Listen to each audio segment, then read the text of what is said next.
आचार्य भगवान श्री विद्यासागर जी महाराज की, परम पूज्य वर्तमान आचार्य श्री समय सागर जी महाराज की, परम पूज्य गुणायतन प्रणेता प्रखर वक्ता भावना योग प्रवर्तक गुरुवर श्री प्रमाण सागर जी महाराज की, परम पूज्य मुनिवर श्री निर्वेक सागर जी संधान सागर जी महाराज की, समस्त मुनि संघ की।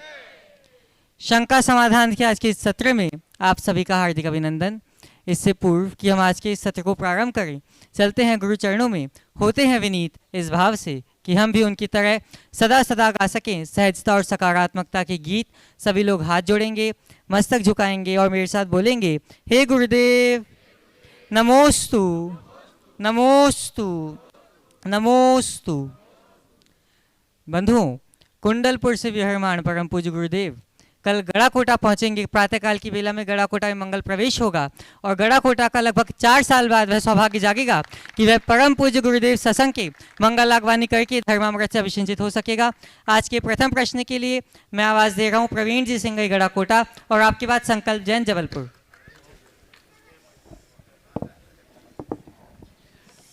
बोलिए मुनि संघ की जय। मुनि श्री एवं पूरे मुनि संघ के पावन चरणों में मेरा एवं अतिशय क्षेत्र पटेरिया जी कमेटी की ओर से सत सत वंदन, सत सत वंदन, सत सत नमन।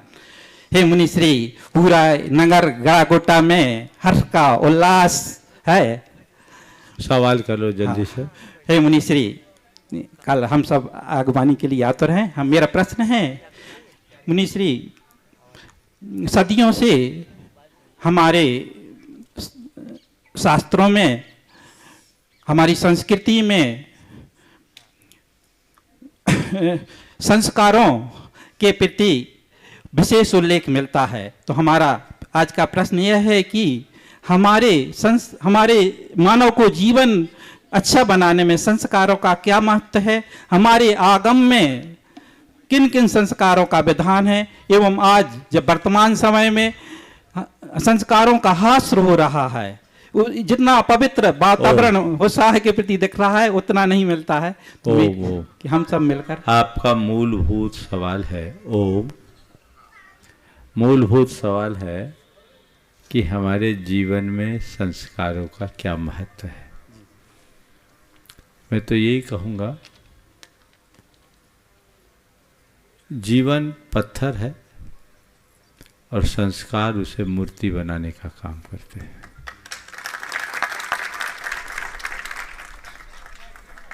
संस्कार जीवन को तराशते हैं, ठीक उसी तरह जिस तरह एक शिल्पी पत्थर को तराश कर मूर्ति बनाते हैं। जीवन को सुंदर और बेहतर बनाने के लिए संस्कारों की बहुत अधिक आवश्यकता है। इसलिए हमारी संस्कृति में संस्कारों को सबसे अधिक महत्व दिया गया। संस्कार दूध से घी निकालने की प्रक्रिया है। जीवन के विकारी तत्व को हटाकर उसे निर्विकार और पवित्र बनाए रखने का मार्ग है। अपनी पवित्रता को अक्षुण्ण बनाए रखने का आधार है संस्कार। वर्तमान में संस्कारों का ह्रास हो रहा है। इसकी मूल वजह हमारी सांस्कृतिक निष्ठा की क्षीणता है। दिनों दिन अपसंस्कृतियों के प्रसार के कारण हमारी सांस्कृतिक निष्ठा क्षीण होते जा रही है और सामाजिक मूल्यों में बड़ा बदलाव आ रहा है। इस बदलाव के परिणाम स्वरूप इस प्रकार की दुष्परिणतियाँ देखने को मिलती है। यदि हम पूरी समाज में संस्कारों की फसल को स्थायी बनाए रखना चाहते हैं तो हमें चाहिए कि हम लोगों के हृदय में सांस्कृतिक निष्ठा जगाएं और संस्कारों के मूल्य और महत्व का बोध करें। नमस्ते गुरुवर। नमस्ते। संकल्प जी अपना प्रश्न प्रस्तुत करेंगे और आपके बाद आशीष जी मलैया गुणायतन के संस्थापक सदस्य। मुनिश्री प्रमाण सागर जी सत्संग चरणों में बारंबार नमोस्तु नमोस्तु नमोस्तु। गुरुदेव, जीव दो प्रकार के होते हैं, भव्य और अभव्य। भव्य जीव मोक्ष जा सकता है और अभव्य जीव कभी मोक्ष नहीं जा सकता। अभव्य जीवों के साथ ऐसा भेदभाव क्यों महाराज जी? उन्होंने ऐसा क्या किया जिससे उनको यह अभिशाप मिला? महाराज जी, क्या हम अभव्य हैं या भव्य?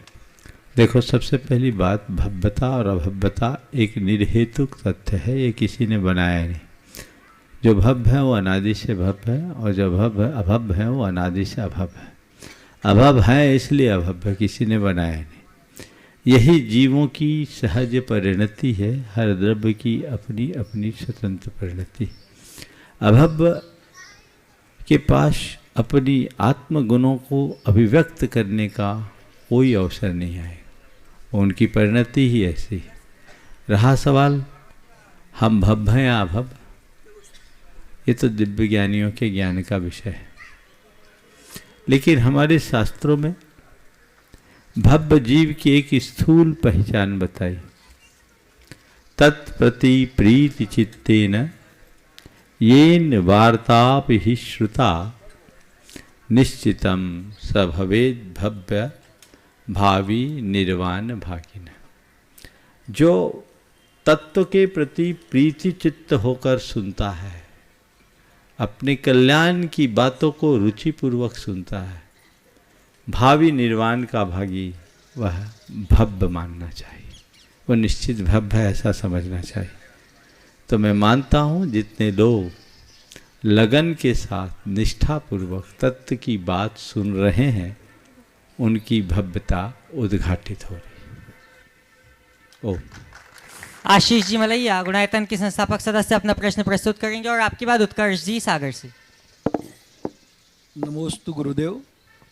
मेरा ये प्रश्न है कि मैं तो धार्मिक दृष्टि से अपने गुरुओं को ही महान और उनके उच्च विचारों के कारण उनको सब कुछ मानता हूँ, मगर जो अर्थशास्त्र की दृष्टि से है, एक बहुत बड़ी विषमता दुनिया में हो रही है कि बहुत बड़े बड़े अकाल आते हैं और जो बहुत गरीब हैं वो गरीब होता जा रहा है, और जो बहुत उच्च वर्ग है वो पैसे का पूरा एक जगह इकट्ठापन हो रहा है। और ये दुनिया के आंकड़े जो अभी कुछ समय पहले पेपर में आए थे कि दुनिया के इतने लाख लोगों के पास दुनिया की इतनी संपदा है, मगर अमीर और गरीब की ये खाई दिन प्रतिदिन बढ़ती जा रही है। मैं उसको नहीं मानता, जबकि मैं तो अपने गुरुओं को ही वो मानता हूँ, मगर ये क्यों असमानता, जबकि जो मैं देखता हूँ एक मध्यम वर्ग धर्म के प्रति और सब संस्कृति के प्रति काफ़ी आगे रहता है, तो ये अंतर क्यों? नमोस्तु गुरु। देखिए, अमीरी और गरीबी का ये जो भेद है, निश्चित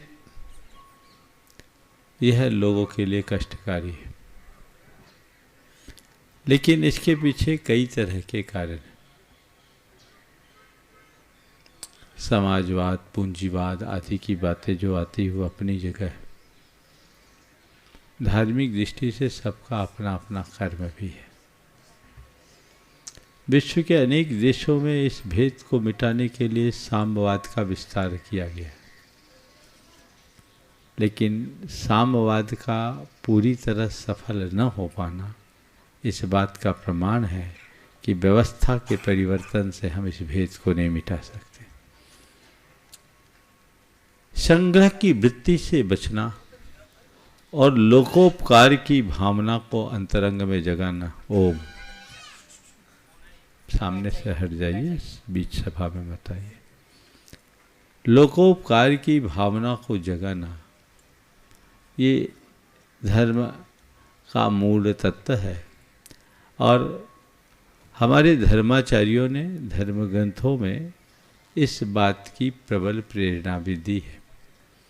यदि लोग धर्म का अनुसरण करते हैं तो मानवता के कल्याण में बहुत उत्कृष्ट योगदान दे सकते हैं।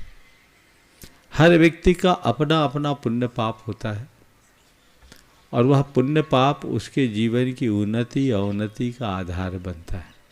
इसको हम नकार नहीं सकते।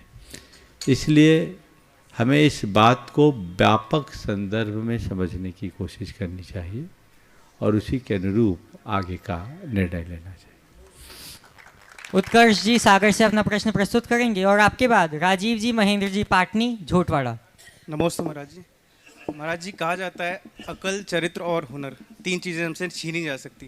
पर महाराज जी, एआई के आने से 2023 के अंत तक 37% जॉब से ले ऑफ किया गया लोगों को, और बोला जा रहा है 2024 तक 40 से 47% तक ले ऑफ हो सकते हैं। तो महाराज जी, एआई के आने से चरित्र, हुनर और अकल तीनों ही चीज़ें चली गई। तो महाराज जी, आगे क्या दुष्परिणाम देखने सकते हैं हम आगे? बिल्कुल सही बात है, अकल, चरित्र और हुनर छीनी नहीं जा सकती। इसके साथ एक और लगा लो, पुण्य।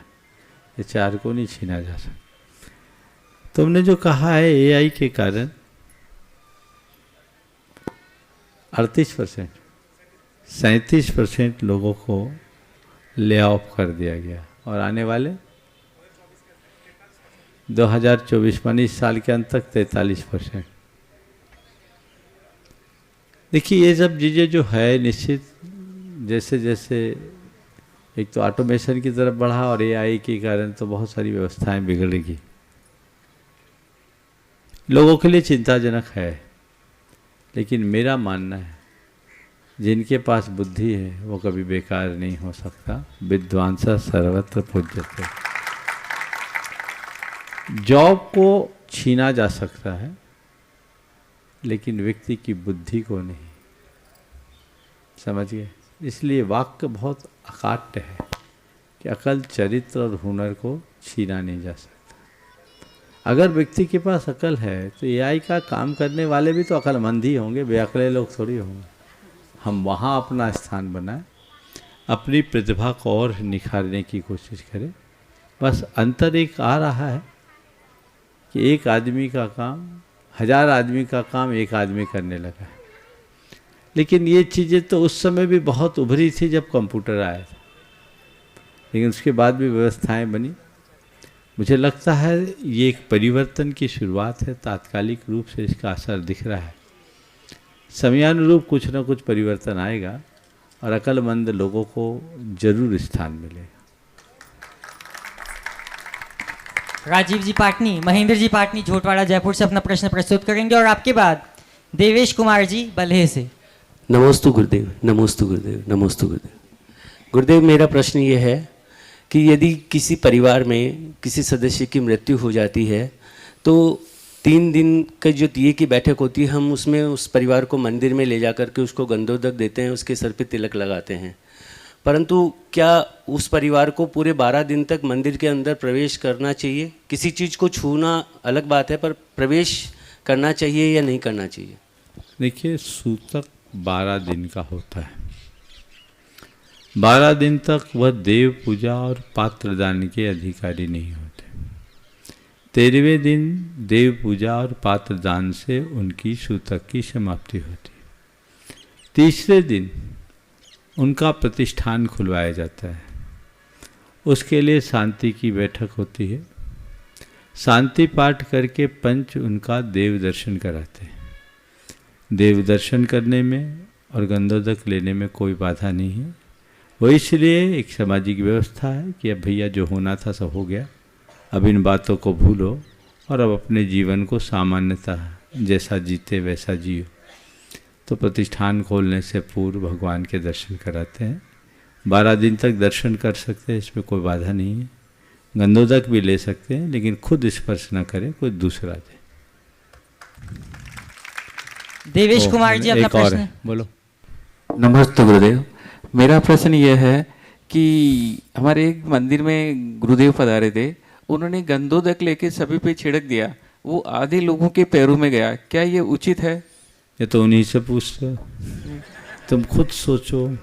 क्योंकि सभी गुरुदेव से हमने यही सुना है कि गंधोदक का अभिनय नहीं करना चाहिए। बिल्कुल, और ऐसा बिल्कुल नहीं होना चाहिए। ऐसे अब मुनि महाराज ने किया, आप ज़्यादा बहस भी नहीं कर सकते, नहीं कर सकते, लेकिन उनसे विनम्रता पूर्वक अपना निवेदन जरूर कर सकते हैं। देवेश कुमार जी और आपके बाद पंडित बालचंद जी, जो परम पूज्य मुनिवर श्री अजित सागर जी महाराज की गृहस्थ अवस्था के अनुज हैं। पूज्य गुरुदेव के चरणों में त्रिदार नमोस्तु। हे गुरुवर, मैं पूज्य आर्य का रत्न 105 श्री मृदुमती माता जी की जन्म स्थली ग्राम बले से हूँ और पूज्य गुरुदेव, मेरी शंका ये है कि यदि मनुष्य पुरुषार्थ करता है और उसका फल नहीं मिला या न्यून मिला, तो उसमें दोषी कौन है, पुण्य, भाग्य या हम? पुरुषार्थ किए, फल नहीं मिला, आपने पूछा दोषी कौन या कमी किसकी? देखो, अगर मुझसे पूछो तो मैं तीनों चीज़ों को नहीं मानूंगा। मैं तो ये कहूँगा कमी कहीं ना कहीं पुरुषार्थ की ही है। नमस्कार। बात को सुनो, जब कभी हम प्रबल पुरुषार्थ करें और वांछित परिणाम ना आए, तो अपने पुण्य को, अपने भाग्य को दोषी ठहराने की जगह ये मानो कहीं न कहीं मेरे पुरुषार्थ में कमी रह गई है। अब मैं इस कमी को दूर करूंगा, नए अवसर ढूंढूंगा, फिर आगे बढ़ूंगा, जीवन आगे बढ़ूंगा। नमस्कार गुरुदेव। पंडित बालचंद जी और आपके बाद ब्रह्मचारी अशोक जी छुल्ला। छुल्ला समस्त आचार्य गुरुवर श्री विद्यासागर महाराज जी, समस्त आचार्य संघ की जय। मुनि श्री प्रमाण सागर जी महाराज की सवाल जय। कर लो भैया। हाँ, महाराज श्री, मेरा सवाल है, शंका है कि आगम अनुसार कहा गया गुरुवर कि पंचम काल 21,000 वर्ष का कहा गया, और कहते हैं कि अभी 3,000 वर्ष भी पूरे नहीं हुए हैं, 2600 वर्ष लगभग, मतलब ऐसा है। और आज वर्तमान जो स्थिति धर्म की बन रही है, तो आचार्य मुनिवर, ये क्या संभव है कि अभी 18,000 वर्ष शेष हैं, और ऐसा संभव है कि इतना समय अभी धर्म, जिस प्रकार से धर्म का ह्रास हो रहा है, 18,000 वर्ष तक इस प्रकार से चलता रहेगा? मैं तो कह रहा हूँ अभी हम स्वर्ण युग में जी रहे हैं, क्योंकि वर्तमान युग आचार्य विद्यासागर का युग जी। इस युग में कितना धर्म का विकास हुआ, आप ह्रास कैसे बोल रहे हैं? जिस युग में धर्म, धर्मात्मा और धर्मायतनों की वृद्धि हो, वो सबसे स्वर्ण युग मानना चाहिए। एक युग था जब मंदिर तोड़े जाते थे। हम कितने भाग्यशाली हैं कि हम मंदिर बनाने वालों के युग में थे। आज चतुर्वेद संघ की कितनी अधिक अभिवृद्धि हो रही। तो ये विकास, ओम ओम, यहाँ कुछ लगा दो, वहाँ कुछ लगाओ एक। तो जिस काल में ऐसी वृद्धि हो रही है, इसलिए सोचने की जरूरत नहीं। मुझे लगता है आने वाले दिनों में, जैसे अभी गुरुदेव का हमें समागम मिला, 2, 5, 10 शताब्दी में फिर कोई ऐसे महागुरु इस धरती पर प्रकट होंगे, और जिन शासन को इसी तरह सींचेंगे जिससे वो पल्लवित होगा, और उसकी छाया पूरे 18,000 वर्ष बाद तक हम सबको मिलते रहे। नमोस्तु गुरुवर, नमोस्तु। ब्रह्मचारी अशोक जी छुल्ला और आपके बाद श्रीमती रीता जैन, नेत्र सहायक अमित जैन, सागर से।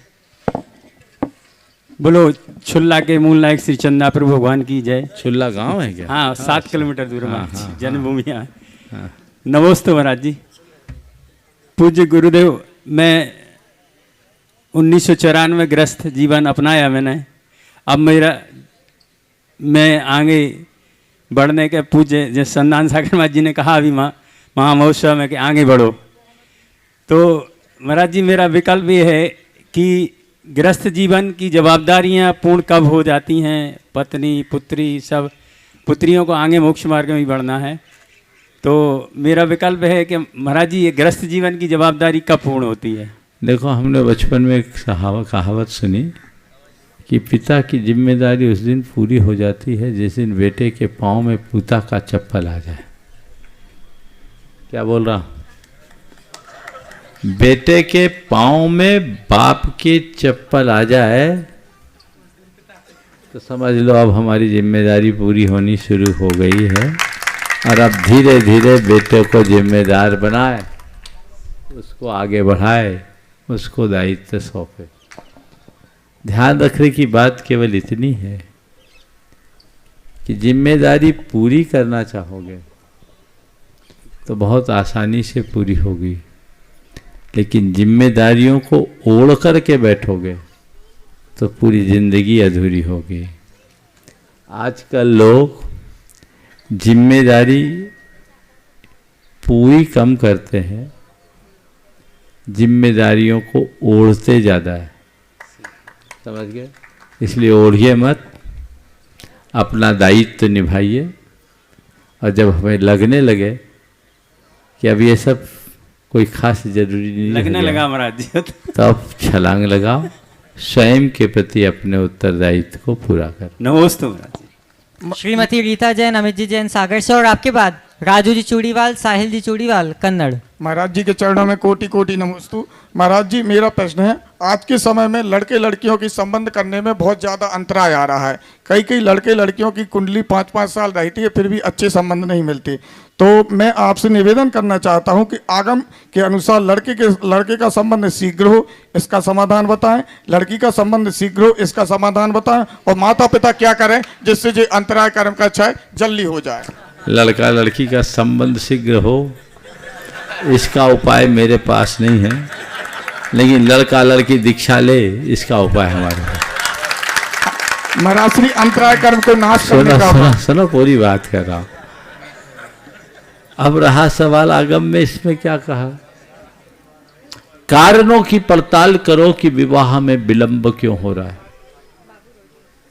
मेरी राय में विवाह के विलंब का मूल कारण आगमादेश का उल्लंघन है। आगम में कहा गया है कि यौवन का स्पर्श होते ही विवाह संपन्न करना चाहिए।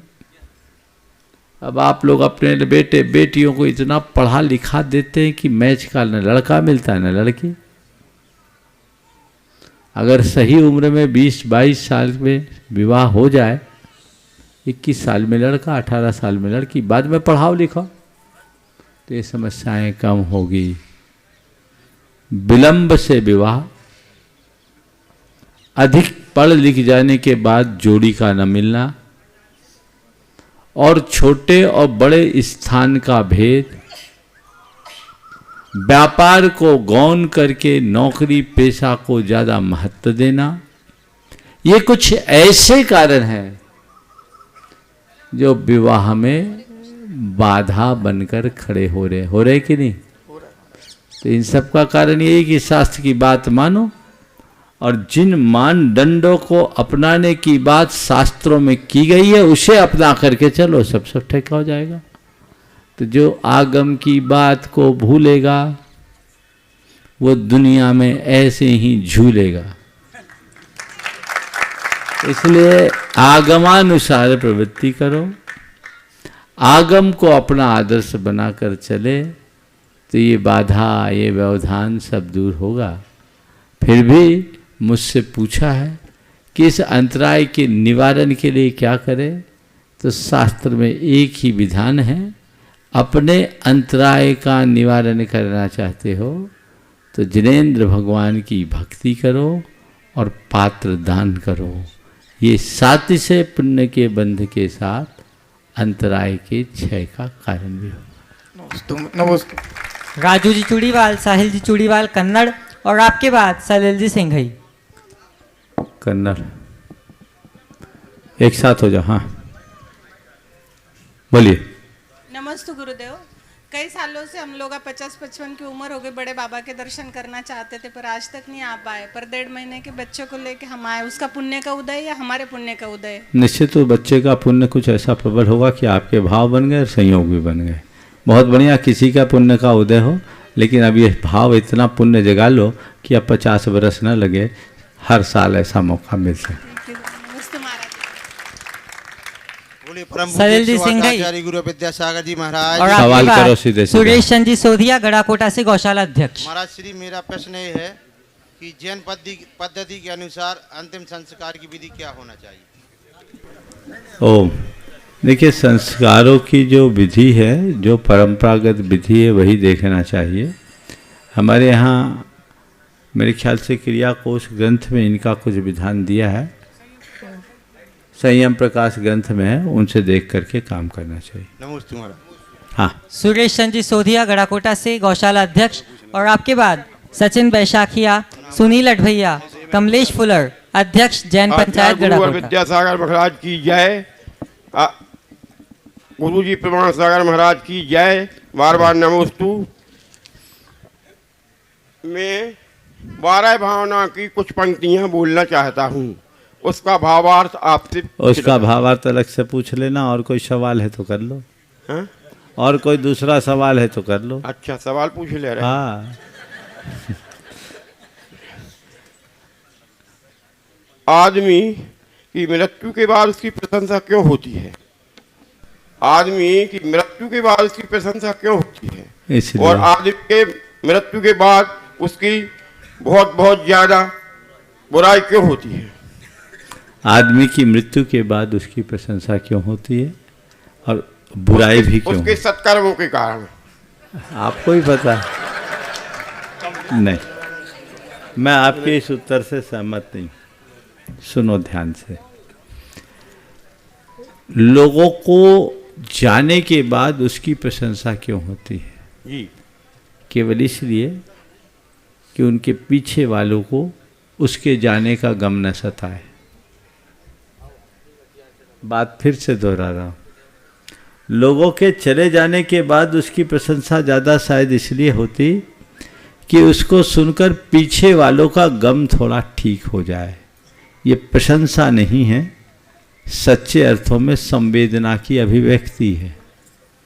हमारे मन में जब किसी के प्रति संवेदना होती है तो हम उसे प्रोत्साहित ही करते, उसकी प्रशंसा करते। उदाहरण के लिए सबके अनुभव का विषय है, एक छोटा बच्चा गिर जाता है, चोट लगती है, रोने लगता है, आप क्या कहते हैं? अरे अरे कुछ नहीं कुछ नहीं कुछ नहीं, कुछ तो बहादुर है, तुम तो शेर है, तेरा कुछ नहीं हुआ, चींटी। हाँ, ये क्या बोलते हैं आप? चींटी मर गई, चींटी मर गई, घोड़ा कूदा, तुम्हें कुछ नहीं हुआ, कुछ नहीं हुआ, तू तो राजा बेटा है, क्या हो गया? ये प्रशंसा क्यों? हम भी बोल रहे थे कि कोई आदमी जब खत्म हो जाता है, मतलब मृत्यु हो जाती है, तो आपने सुना कि फलाने जी नहीं रहे, तो अपने आप दो आंसू आपके ढलक जाते हैं। इसीलिए तो बोले संवेदना में घटते हैं। हाँ। चलिए। और कोई आदमी जब मृत्यु हो जाती है तो आदमी कहता है अरे बहुत पापी था साला, क्यों सड़ के नहीं मरा। चलो आगे दो। सचिन जी वैशाखिया, सुनील जी अटभैया और कमलेश जी गड़ाकोटा से, और आपके बाद सुनील जी बल्हे से। मुनि श्री के चरणों में सकल दगमर जैन समाज गड़ाकोटा की ओर से बारंबार नमोस्तु नमोस्तु गुरुवर। गड़ाकोटा में दयोदय गौशाला संचालित है महाराज जी, वहां पर एक प्रसंग देखने आया है अभी कि करीब 40-45 दिन पहले एक गाय की तबीयत खराब हुई और उसके शरीर में कीड़े पड़ गए और उसने खाना पीना बिल्कुल बंद कर दिया। हमारे साथ गुरु गौ सेवक भी खड़े हुए हैं। ये लोग रोज नमोकार मंत्र सुनाते रहे उसको, खाने पीने के लिए जितने प्रयास थे भरसक किए, गंदोदक भी ले जाके किया, लेकिन फिर भी 40 दिन जीने के बाद वो कीड़ा पड़ने के बाद वो अंततः निधन को प्राप्त की। ऐसा क्यों हुआ महाराज श्री, ये जिज्ञासा है। देखिए, प्रायः गायों के साथ ऐसा दिखता है, अन्य जानवरों के साथ भी, कि अंत क्षणों में वो अपना खाना पीना छोड़ देते हैं,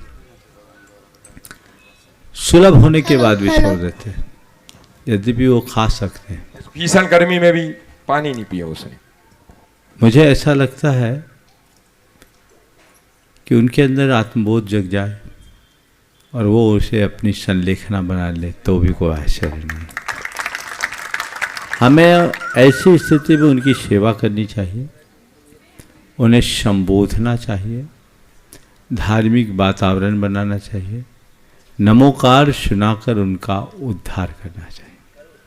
बहुत सुंदर, बहुत अच्छा काम किया। नमस्तु गुरु, नमस्तु गुरु। सुनील जी अपना प्रश्न प्रस्तुत करेंगे और आपकी बात पूर्वी जैन बल्हे से। महाराज जी के चरणों में बारंबार नमोस्तु नमोस्तु नमोस्तु। महाराज जी, हमारा सवाल यह है कि आचार्य भगवान द्वारा छोटे बच्चों के शारीरिक विकास के लिए स्वर्ण प्राशन बताया गया है, तो स्वर्ण प्राशन ब्रह्ममुहूर्त में देना चाहिए या कितने समय तक देना चाहिए, और बालिका का नाम आरिका रखना चाहिए या ना रखना चाहिए? देखिए, स्वर्ण प्राशन का तो प्राय मुहूर्त पे दिया जाता है, तो जो उसका मुहूर्त हो उस समय दें। आयुर्वेद ग्रंथों में पुष्य नक्षत्र में उसका जो सही मुहूर्त होता है उस समय देना चाहिए। और स्वर्ण प्राशन के बहुत अच्छे परिणाम हैं। विगत दिनों जब हम सम्मेद शिखर में थे, सागर के एक डॉक्टर दंपति ने ही अपना अनुभव बताया था और सब लोगों ने उसे सुना भी होगा। और उससे बच्चों की इम्यूनिटी बढ़ती है, उन्हें किसी तरह के वैक्सीनेशन की भी ज़रूरत नहीं पड़ेगी और बच्चों का विकास सामान्य बच्चों से ज़्यादा बेहतर होता है। इसलिए स्वर्ण प्राशन को तो प्रोत्साहित करना ही चाहिए। आपने इसके साथ क्या पूछा? आरिका नाम रखना थोड़ा ठीक नहीं लगता, क्योंकि आप उसे आरिका के रूप में पुकारोगे वो उचित नहीं। ओ महाराज जी पूर्वी जी और आपके बाद आकांक्षा जैन। हाँ, 2 प्रश्न इधर से भी है। महाराज जी के चरणों महाराज में जी अच्छे रूप से बारंबार आगे नमोस्तु नमोस्तु नमोस्तु। महाराज जी, इस दुनिया में कोई ऐसी भी शंका है जिसका कोई समाधान ना हो?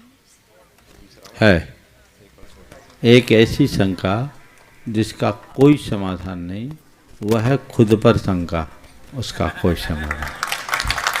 जिसको अपने आप पर शंका हो जाए उसका कोई समाधान। महाराज जी, एक छोटी शंका और है कि आप बलि आओगे कि नहीं?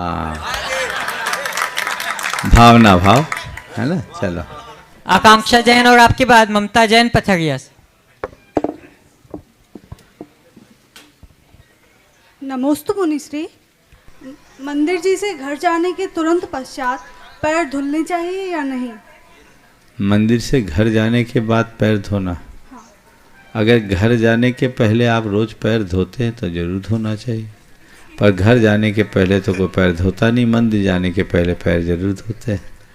नहीं, मंदिर जी से घर जाने के बाद। घर में ना? हाँ, घर में। तो घर में पैर धोना नहीं धोना आपकी चॉइस है, इसका कोई विधान नहीं।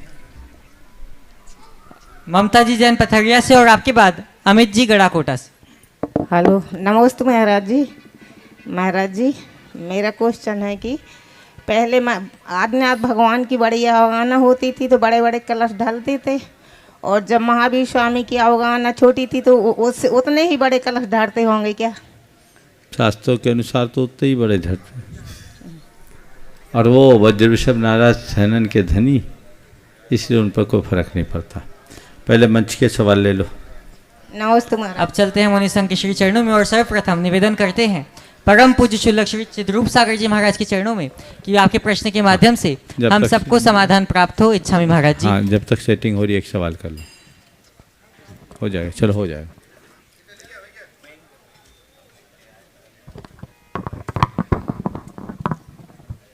पूज्य मुनि त्रय के चरणों में बारंबार नमोस्तु। महाराज जी, प्रश्न है कि मुनि महाराज के 28 मूल गुण होते हैं, उसमें पंचेंद्रिय निरोध को लिया है, मन निरोध को नहीं लिया। तो व्यक्ति आज मन के पर नियंत्रण करना चाहते हैं, तो मन के द्वारा इंद्रिय नियंत्रण होती है या इंद्रियों के द्वारा मन नियंत्रण होता है? कृपया समाधान करें। पंचेंद्रिय जय करेंगे किससे? मन से करेंगे या इंद्रिय से करेंगे? तो पंचेंद्रिय जय किया गया किसके माध्यम से? मन के माध्यम से। तो मन को साधने के लिए इंद्रिय जय किया जाता है, और इंद्रिय जय भी मन से किया जाता है। इसलिए ये सवाल है कि मन को जीते या इंद्रियों को जीते। तो इंद्रियों को जीतने के लिए पहले मन को मोड़ना पड़ता है, और जब तक मन नहीं मोड़े तब तक इंद्रिय जय नहीं होता। मन को मोड़कर इंद्रिय विजय करते हैं, वे ही कालांतर में मन और इंद्रियों को जीत सकते हैं। निवेदन है परम पूज्य मुनिवर श्री संधान सागर जी महाराज के चरणों में कि आपके प्रश्न के माध्यम से हम सबको समाधान प्राप्त हो। नमोस्तु महाराज। चरणों में आकर आहत भी राहत पा जाता और हारे को भी हिम्मत मिलती, ऐसे प्रामाणिक बात करने वाले पूज्य वर के चरणों में बारंबार नमोस्तु करते हुए आज इस रौन गांव में मेरा प्रश्न है कि महाराज जी, मनुष्य अपना रोना तो रोता रहता है, वह हंसने के काम नहीं करना चाहता। इसलिए हमें हंसते चेहरे तो 4 मिलते और रोते चेहरे 1000। पूज्यवर आपके चरणों में यही प्रश्न है कि कुछ हंसने के फार्मूले आप देकर हमें कृतार्थ करें। देखिए, बहुत अच्छा सवाल किया है। रोते चेहरे 1000 मिलते हैं, हंसते तो 4 मिलते हैं। आपने हंसने के कुछ फार्मूले पूछे। देखो 4 बातें कहता हूँ। अपने मन को सदाबहार प्रसन्न बनाए रखना चाहते हो, अपने मन में प्रसन्नता, खुशी या हंसी हमेशा बनाए रखना चाहते हो, तो सबसे पहला काम, सुबह उठो, आँख खोलो तो जी भरकर प्रसन्न रहो, प्रसन्नता से भरो। क्यों? क्योंकि मैं आज इस धरती का सबसे सौभाग्यशाली व्यक्ति हूँ, क्योंकि मुझे आज नया दिन देखने का अवसर मिला है। होती है प्रसन्नता? आंखें मीड़ते मीड़ते उठते हो, है ना? तो कैसे होगा? सुबह उठते ही, आंख खोलते ही मन को प्रसन्नता से भरो और मन ही मन संकल्प करो, आज मुझे प्रसन्न रहना है, आज मुझे हंसते मुस्कुराते खिलाते रहना है। करके देखो कुछ दिन भर आपके चेहरे पर हंसी होगी, खुशी होगी, प्रसन्नता बनेगी। एक बात। दूसरी बात, अपने मन की प्रसन्नता को बनाए रखना चाहते हो तो दूसरों की बातों से प्रभावित रहना बंद करो, प्रभावित होना बंद करो, आप प्रभावित रहने की कला सीखो। अभी आप लोगों के साथ क्या होता है? किसी ने कुछ कहा तुरंत बात पकड़ लेते हो, और छोटी छोटी बातें भी आपको गहरे तक प्रभावित करती है। होते आपकी तारीफ करूं, आप बिल्कुल खिल उठते होते, और टिप्पणी कर दो तो खौल जाओगे, है ना? नहीं, हमें ऐसी बातों से बिल्कुल अप्रभावित रहने की कला विकसित करनी चाहिए जिससे हमारी मन की प्रसन्नता खंडित हो। दूसरे शब्दों में कहूं तो उन बातों को नज़रअंदाज करने की क्षमता विकसित कीजिए।